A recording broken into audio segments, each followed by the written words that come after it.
From the childhood, everybody tells you how to behave, and that behavior is nothing but it's a natural output of yourself. Now, what are these different types of outputs? The one I can tell you is this has got three aspects. Number one, facial expression. Number two, verbal expression, and some activity which you are going to do it. Now, the biggest thing which is there is no specific guide which tells you how to behave. But if you use engineering approach, the thing becomes very easy. How does it become easy? Now, what you can do is, suppose an engineer, he wants to design a bridge across a river. What he will do is, he will identify the width of the river, the discharge which is going to take place, the flow of the water, the speed of the water, and accordingly he will do it. And if the width is large, there will be a number of pillars in between, and the girder depth will be more. If it is a smaller stream, then the bridge will be of different nature, of different design. Now what is happening is, in this situation, here the design is playing an important role. Means engineering is always backed up by design. Now if you design your behavior, then we can call it as the behavior engineering. And the simplest thing which I can tell you at this moment is, suppose if you design your behavior, you are going to get good outputs.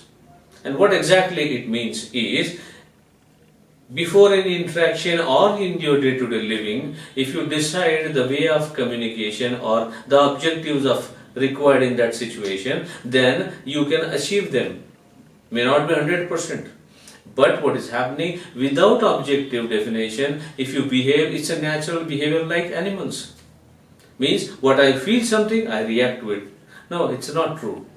What happens is, you have got a natural tendency of a behavior in a specific manner based on your personality, temperament, which is not going to allow you as per the objectives. But the objectives say that your behavior has to be like that, even though you are under influence of some emotions.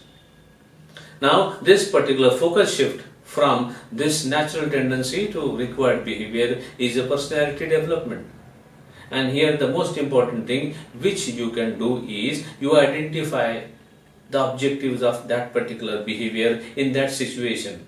There may be certain specific incidences, there may be day-to-day life, there may be long-term activity like study, education, otherwise is a career and the pleasure and everything of the life itself. Means, once you are clear about different aspects of living, communication, behavior, then you decide the objectives of behavior. Later on, what you do is, you try to behave as per the requirement rather than the way you want to react to the situation. Means, this is actually making you to improvise your approach towards the objective-oriented behavior. And this is called as behavior engineering. And if you go on trying number of times and slowly practicing, the things will be much more easier for you later on. In the beginning, you may find it very difficult. Why? Because it's like a swimming. The skill development cannot be achieved within 1 or 2 days, but you need a practice. If you read a book, go for swimming, you cannot swim. But you will have to go on practicing number of days. In the similar manner, if your natural behavior is like this, and if you want to come to objective-oriented behavior, then you will have to have a focus shift in order to have that. And slow steps will be there in between. Now, what is the motivation to go for that particular shift of behavior? The thing is that the moment you start changing your behavior to the objective-oriented one, you start getting the positive results.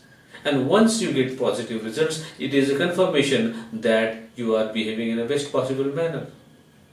And that's the secret of behavior. We'll be discussing more. Just write your comments and your questions and queries down below at this place. That's it.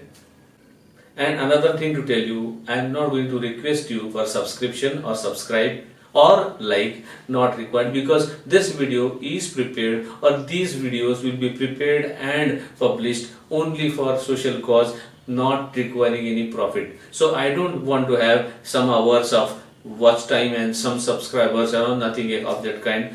If you want to spread this message to different people, you can spread it. There are different good videos on this channel also. If you want to share with them, share it, because in no case you will see that there will be no advertisements and nothing will be asked for any subscription or ad or earning any money out of these videos. Thank you.